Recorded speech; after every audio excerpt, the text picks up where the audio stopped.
बहुत समय पहले की बात है। एक गांव में एक किसान अपने परिवार के साथ रहता था। उसके घर में उसके माता पिता, पत्नी, एक छोटा बेटा और उसकी छोटी बहन सरिता थी। सरिता बहुत ही धार्मिक और दयालु लड़की थी, जो हर प्राणी में भगवान का अंश देखती थी। एक दिन किसान अपने खेत में हल चला रहा था। अचानक हल के नीचे सांप के कुछ बच्चे दब के मर गए। किसान को इसका पता नहीं चला, लेकिन उसी जंगल में रहने वाली नागिन को जब यह बात पता चली तो वो बहुत दुखी और क्रोधित हो गई। रात होते ही नागिन ने बदला लेने की ठानी।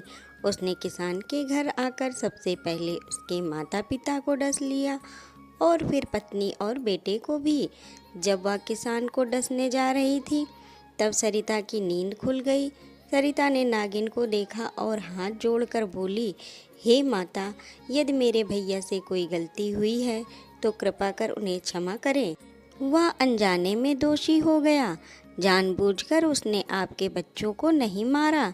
नागिन गुस्से में थी, लेकिन सरिता की आंखों से बहते आंसू और सच्ची श्रद्धा से उसे थोड़ा शांत किया। सरिता ने फिर कहा, कल नाग पंचमी है। मैं पूरे विधि विधान से आपकी पूजा करूंगी और व्रत रखूंगी। कृपया मुझे एक मौका दीजिए। नागिन थोड़ी देर चुप रही, फिर बोली, ठीक है, अगर तुम्हारी भक्ति सच्ची है तो मैं कल आऊंगी। अगर मैं प्रसन्न हुई तो तुम्हारे पूरे परिवार को जीवन दान दूंगी। अगले दिन सरिता ने उपवास रखा, दीवार पर गोबर से नाग की आकृति बनाई, दूध, फूल, कुश और चावल चढ़ाए। पूरी श्रद्धा से नाग माता की पूजा की। रात होते ही नागिन फिर से आई और उसने कहा, तेरी भक्ति और भावनाओं ने मेरे दिल को पिघला दिया। मैं तुझसे प्रसन्न हूँ।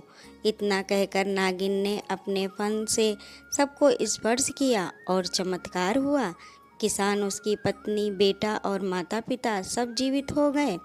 गांव के लोग यह चमत्कार देखकर हैरान रह गए और बोले, सरिता की भक्ति ने मृत्यु को भी पराजित कर दिया। उस दिन से गांव में हर साल नाग पंचमी पर विशेष पूजा होने लगी और सरिता को भी सभी नाग भक्त बहन कहने लगे।